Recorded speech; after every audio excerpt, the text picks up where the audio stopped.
Hello and welcome to a brand new series of my nostalgia podcasts. This is Jack's Throwback Attack.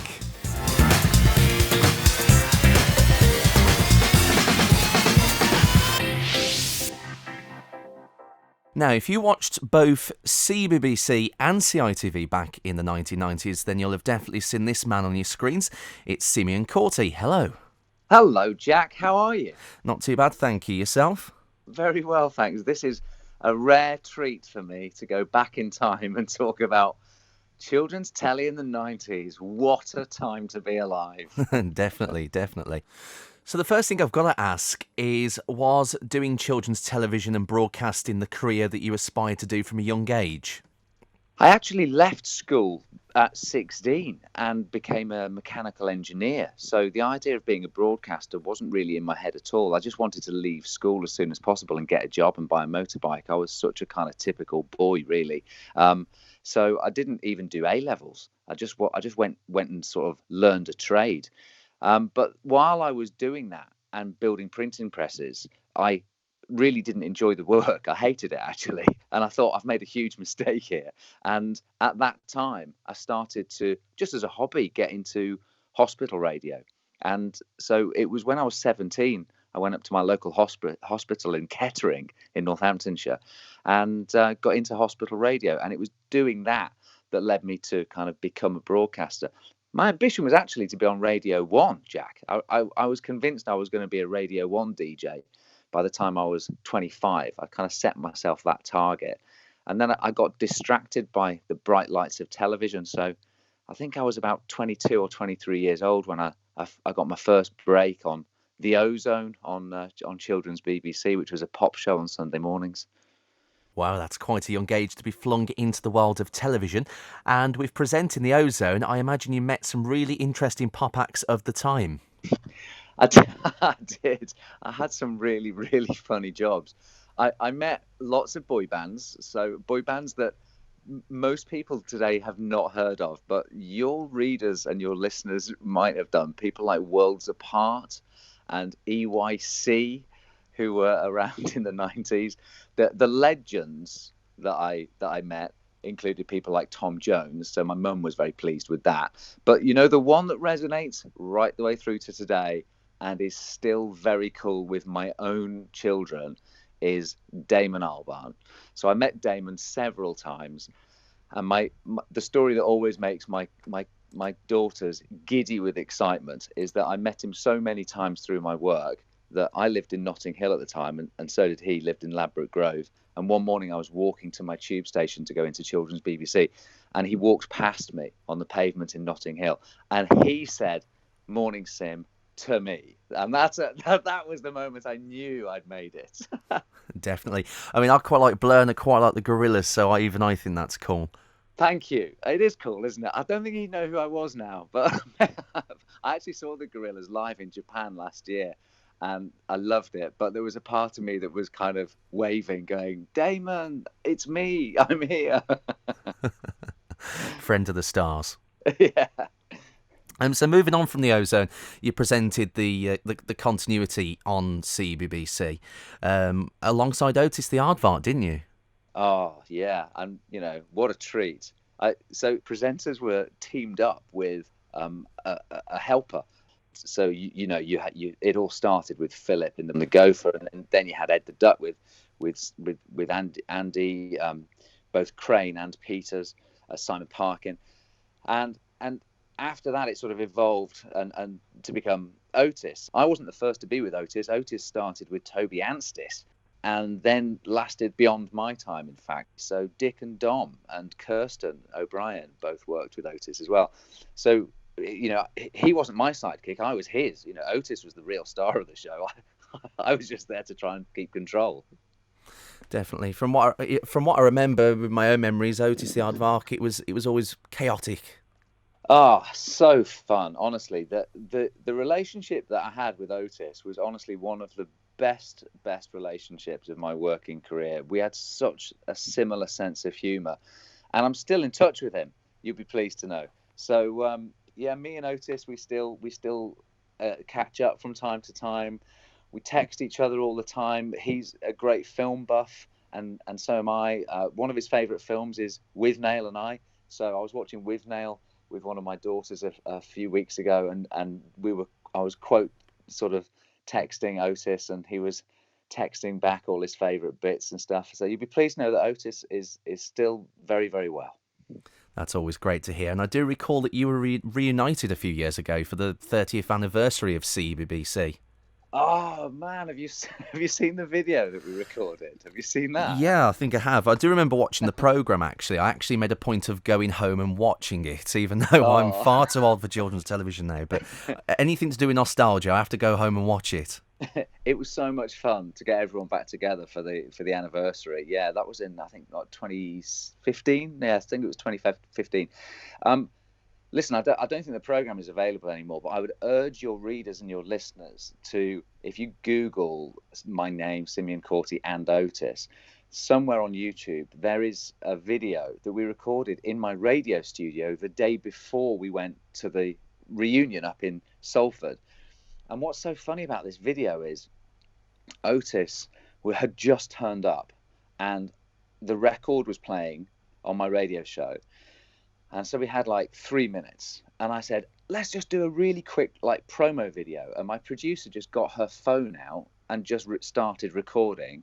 And with no rehearsal, we just made it up. And it was like 20 years just disappeared. It was so funny how the two of us just dropped straight back into like the old routines. Like he's being distracted and I'm trying to keep him on message and all that. And it was such a joy to just kind of have all of those years melt away. And you can see it in us. We're both enjoying it so much. So find that it's only like a minute long, but it's just such a funny little video.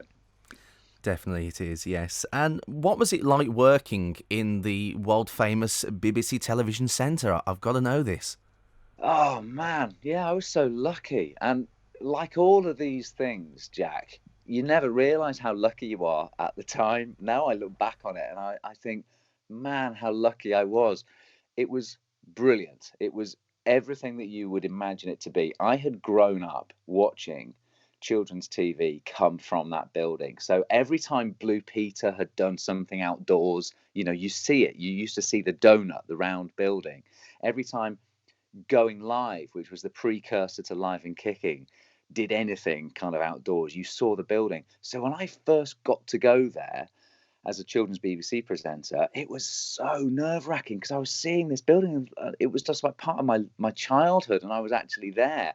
But then, of course, every day I was there, so you just get blasé about it and you just kind of get to know the building and you get to know where your favorite tea bar is and you're bumping into weathermen and newsreaders and comedians. I got in the lift with Lenny Henry one day and just made that mistake of thinking he knew me and I knew him. When you see someone famous and you know them really well off the TV, you just go, oh, hello. And then you go, oh, you don't know who I am. I used to do that all the time around the BBC. It was everything that you would imagine it to be, just a hub of the greatest TV talent at the time. It was such a joy. And now it's a posh apartment block. I can't even afford to get through the gate now. It is a shame. I did actually go and visit it on 2 occasions, like the tours that they did, and just a fantastic, vast building. And you just think how much television history was produced in that building. I mean, it's amazing. If the walls could talk, it's all them. Yeah, and not just the building is so iconic, but it was a constantly changing team of cameramen and directors and sound men, and so it didn't have a dedicated crew. It was just on a constant rota of people, and every day you'd be meeting people who, you'd talk about a program, mention Faulty Towers or something, and the cameraman would go, oh yeah, I was on that. Oh, let me tell you about John Cleese, and they'd tell you these stories. Like everyone who worked there had a history on those iconic shows. So it was like kind of a living museum for anyone who loves TV and radio. It was like an anorak's dream. It definitely is. And when you were presenting, was there any funny moments or any accidents that happened? Oh, all the time. In fact, my favourite moments were when things went wrong. The joy of being allowed to be on live television. It's such a rare thing. Most TV back then was recorded. And to be allowed to be on screen with no safety net was such a joy and such a privilege. So when things go wrong, that's your time to shine. That's when you really start to prove your worth and have some fun. So the things I remember were when they came back to me in continuity, because a fire alarm had gone off in the Newsround studio. So I'd handed to Newsround, which was an 8-minute show. 1 minute in, we just got this panic, all the voices coming through in the gallery saying, "Coming back to you, Prez, coming back to you in 3, 2, 1." And then the cameras was live and I was sitting there. I've never seen Otis move so fast. I just had to fill, had no content at all. And my producer was kind of rushing into the studio to hand me letters and emails and just some content. But they're the fun times, when things go wrong. That's actually when the viewers sit up and start enjoying it. I loved that. Yeah, it is always funny. And it's always a good test as well of your ability, really, with presenting. I heard a tip years ago that a friend of mine gave me. It dates back to my time in radio, that they met a newsreader once at the BBC. And the newsreader, I can't remember who it was, but it was some ancient kind of legend from back in the 80s, said they always had a book under the desk that the viewers couldn't see. And when this friend of mine asked why, they said, well, you just never know when things might go so wrong that you need to have something to talk about. So at the very least, I could say, I'm reading this fantastic book at the moment. I could start doing a little book review. Can you imagine if that happened? Now, on children's BBC, yeah. I've never seen anything like that happen, but the message clearly stuck in my head, because it's really, really true that if you're going into anything that's like a live scenario like that, it's good to have something in your head or something that you can reach for, that you can talk about, that is going to buy you some time. And so I always kind of there was always something I could talk about. You get quite relaxed with it in the end, but what you definitely don't want to have is that, rabbit in the headlights moment where you're on live TV and you literally have a blank space between your ears. That would be bad. Definitely. You saw a lot of shows during your time doing continuity. Any of them stick out as a favourite? Oh, yeah. It's really funny because now you see on Twitter people talk about Rugrats or, Tracy Beaker and stuff like that. And I remember all of those shows. I'll tell you a couple that were really big when I was there that people of the right age remember, but no one else does. One is the Queen's Nose. Oh, yeah, I remember that. Do you remember that? Yeah, with the 50p. It was like a 50p coin or something. And when she rubbed it, some magic happened. Did she stop time or go back in time? Something happened. Do you remember that? I remember the show. I can't remember a specific episode, but I do know what you're on about, because it ran for quite a long time, and then when it finished, they repeated it for at least another good 5 or 6 years afterwards. So it's one of those shows that crops up on Facebook a lot, on a lot of those pages that say, do you remember this programme? And the other one that I love, my favourite show, as you ask, is another one that didn't run for long, but people who remember it loved it, was Maid Marian and Her Merry Men. It was Tony Robinson, who had been Baldric in Blackadder and now is kind of Mr. Time Team and all of that. It was basically his idea. It was his baby. And it was just kind of a jokey version of Robin Hood, but the jokes were really funny because there was a lot of adult humour in there, even though it was a kids' show, which is always a winner when you're kind of hitting the audience on two levels. So that was my favourite show. But it got axed, it got cancelled. And years later, I met Tony Robinson and I kind of told him about how I loved that show. And years later, he was still cross about it. He was so miffed that the BBC dropped it because they had plans for further stories and things. But that's the harsh world of TV. If the controller wants to move on, that's the end of that show. It is a shame. I was actually thinking what was my favourite CBBC programme from the 90s, and it was quite hard to really think of like one because there's a few, but I'd say it would have to be Bodger and Badger. Oh, yeah. Bodger and Badger, legendary show. Andy Cunningham. I remember him coming into the studio a couple of times to promote the show when there was a new series. He was such a gentle man. He kind of played this sort of slightly cross kind of anarchic kind of figure trying to deal with this completely insane badger on his arm in the show. But when you met him, he was just so soft and so gentle and so patient. He was just one of those guys that whenever he was around and whenever he was coming in, everyone would just be kind of like, "Oh, great, Bodger's coming in. We love him so much." It was so sad when he died last year.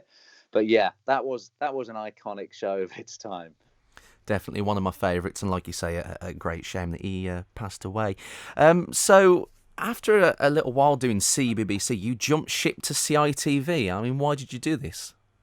Oh yeah, that to do WoW on ITV. Well, basically, it was because I had been doing children's BBC continuity for about 18 months by that stage, and I've got really itchy feet. I always have done, and still do. So I'm constantly kind of moving on to the next thing. And once I feel like I've kind of nailed something and I can do it, I get a bit bored and want to try something new. And much as I loved children's BBC, you are restricted in time. The longest link you'll ever do on there is 3 minutes if you're lucky. Most of the links are kind of 20 seconds or 30 seconds. And I wanted to do something bigger. And the obvious next step is Saturday morning telly when you're doing that sort of gig. And so Live and Kicking was the obvious route, but it was full of Andy Peters when I was there. And then when Andy Peters was moving, there was this weird summer where they were looking at who was going to be the next male presenter on Live and Kicking. And I was one of the contenders for that role. While that was sort of in the mix and nothing had been decided, I was approached by ITV to front this new Saturday morning show they wanted to do that was going to be live, and it was going to be against Live and Kicking, and it was going to be a nice kind of like a battle of the channels. So I went and met them, and I was interested, but I wasn't committed because I really wanted to do Live and Kicking out of the two because I was a BBC boy. But at that time, Rick Adams, I don't know if you remember him. Rick Adams was Yeah, I do a remember him. presenter. He was a presenter of a show, like a computer games show that was on children's BBC. And he was the absolute favourite to do Live and Kicking. Now, I had the inside track from like the producers on the show, from Andy Peters' agent, who I knew. So I was getting all this kind of inside knowledge. So I thought, you know what? If it's Rick's gig, it's Rick's gig. ITV are pushing me for a decision. So I made the commitment to move to ITV because I wasn't going to get Live and Kicking. After I'd made that commitment, and we're quite late into the summer here, we're kind of mid-July time, maybe even August. They did an audition with Rick, and it didn't work at all. What I heard, I didn't see the audition, was that Rick didn't enjoy it. The chemistry between Rick and Zoe wasn't great. Zoe was already confirmed on the show. And there was this last minute kind of panic at Live and Kicking. Who are we going to get alongside Zoe on the new format? So there were a string of auditions. So Tim from Blue Peter was one of the strongest contenders. I think Stuart Miles might have even had a run at it. I'm pretty sure he did. And alongside those, you had Jamie Theakston from the Ozone, who was kind of the underdog at that stage because Tim Vincent was the big favourite. And Jamie just nailed it. Apparently, the audition just flew, and him and Zoe got on so well. And I was there when he got the job. The weird thing is, the day I left, we all went out. The children's BBC team all went out for a meal because it was my last day in the evening. We all went out, and that was the day that Jamie was offered the job. So we had this really weird evening out where I was leaving and Jamie was about to be the guy who was up against me on a Saturday morning. So that's how that happened. And I ended up being the Saturday morning guy on the other side on an amazing show. Such a funny and kind of groundbreaking show, but short-lived. ITV axed it after 16 weeks because they couldn't afford it. They put all their money into Formula One and they suddenly dropped all their live kids TV. It was a turbulent time. So it was fond memories for me, but just a bit short-lived. Did you regret jumping ship, or do you not mind that Jamie got the gig and you had the short-lived time on WoW? Oh, that's a good question. I regretted it in the short term. When WoW got cancelled, I regretted it. Yeah, I really did, because you know, I felt like I'd sort of been a little bit hung out to dry because I'd made this commitment to ITV, and then they very quickly just, pulled it. I did get other shows. I did get offered other shows. I did Get Wet for ITV, which was made by Scottish Television, and that was fun. That was a really good show. Yeah, so there were regrets because I think if I'd been in the mix, I think I would have been a contender. But there's no guarantee of that. Jamie was obviously the right guy in that moment. I knew Zoe, but I wasn't mates with Zoe. I'd only worked with her for the barest amount of time because I joined Children's BBC as she was leaving. So there's no guarantee I would have got that job at all. So you can't look back and think it would have been mine. But I remember at the time feeling a little bit sore about it. But then, of course, with the passage of time, I got loads of other opportunities through the people I met working in independent production companies at ITV, people I would never have met. So it all pans out in the end. Definitely. And one thing I have got to ask, with working on WoW, I'm a Doctor Who fan. What was it like working with Sophie Aldred? Sophie, I haven't seen her for absolutely years. It was fun. Yeah, she was kind of confirmed early on that show. So I wasn't kind of auditioning partners in the same way Zoe had on the other side. They already wanted her and had secured her for it, and I was kind of the kind of safe pair of hands presenter that they were looking for to front it, because she'd never really presented anything. She'd done like a preschool show. I think she'd also acted on Zap, which was some Yes, which media. was my all-time favourite programme growing up. So, Oh, right, there you go. So she was familiar to younger kids, but not to kind of that Saturday morning audience. And she was a delight. She was really lovely to work with. The interesting thing about working with Sophie was she was an actor, not a presenter. So she struggled, I'm sure she wouldn't mind me saying, to adapt to the idea of just winging it. So the camera turns on, you're live to the nation, and you've got 2 minutes. You know basically what you're going to say, and you know basically what's coming next. She was really, that for her, that was a new thing to deal with.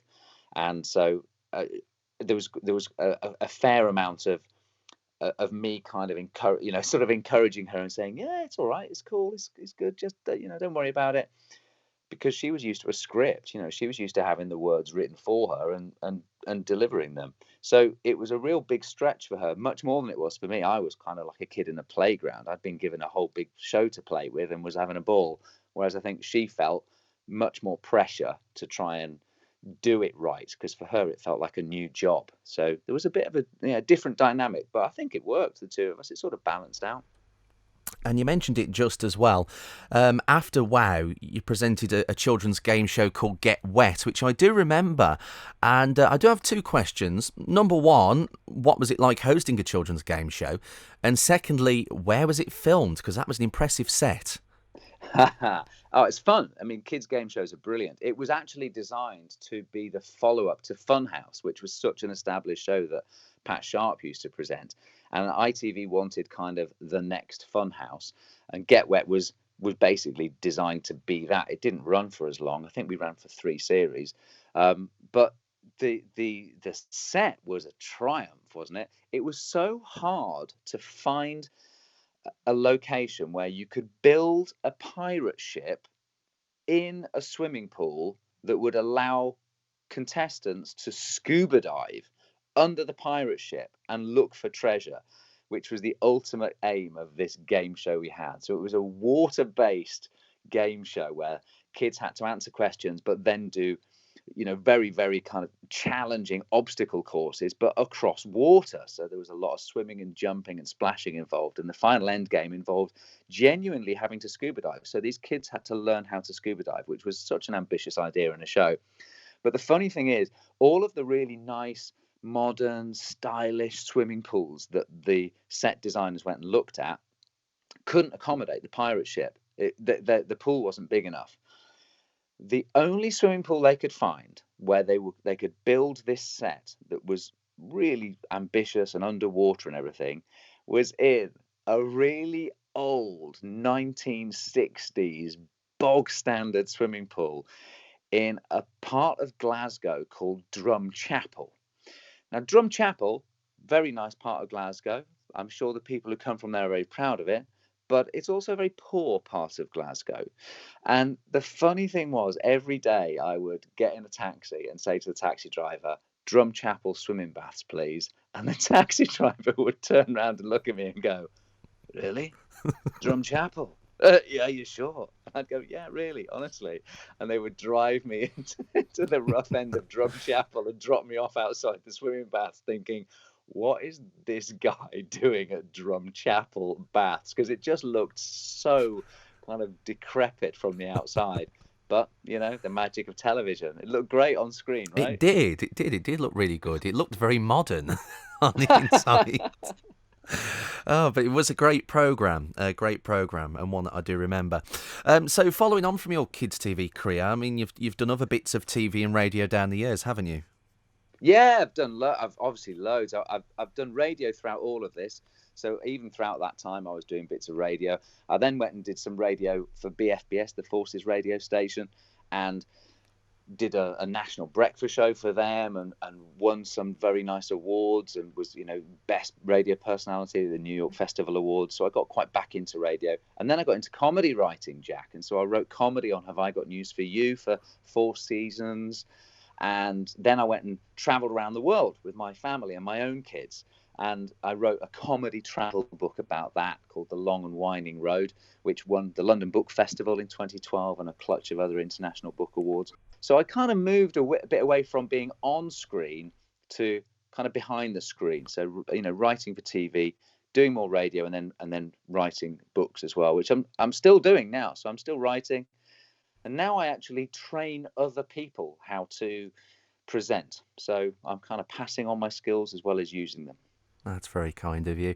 And writing's always a good thing. And it's always good to have a backup plan when perhaps, you know, the TV and radio is a bit quiet.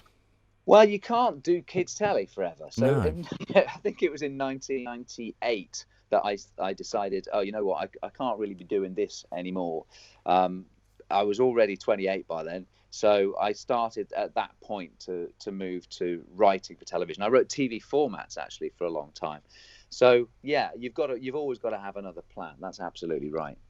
Definitely. And if people want to find out more about what you're up to, what's your website and your social media?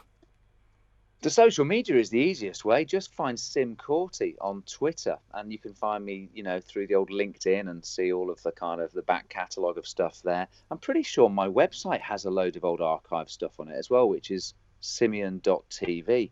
But the easiest way is, yeah, if you find my Twitter, I think my web address is on there. So just look for Sim Courtie, spelled SIMCOURTIE. And, you know, I'd love to talk to you. So find me online and, yeah, we'll relive the good times. Definitely, like we have done today. And Simeon, it's been great chatting to you. Thank you for taking part. It's been lovely to have this little wander down memory lane, Jack. Thank you so much. No problem. Thank you for listening. If you enjoyed that, there are plenty more podcast interviews available, and I'll see you next time for more nostalgic memories.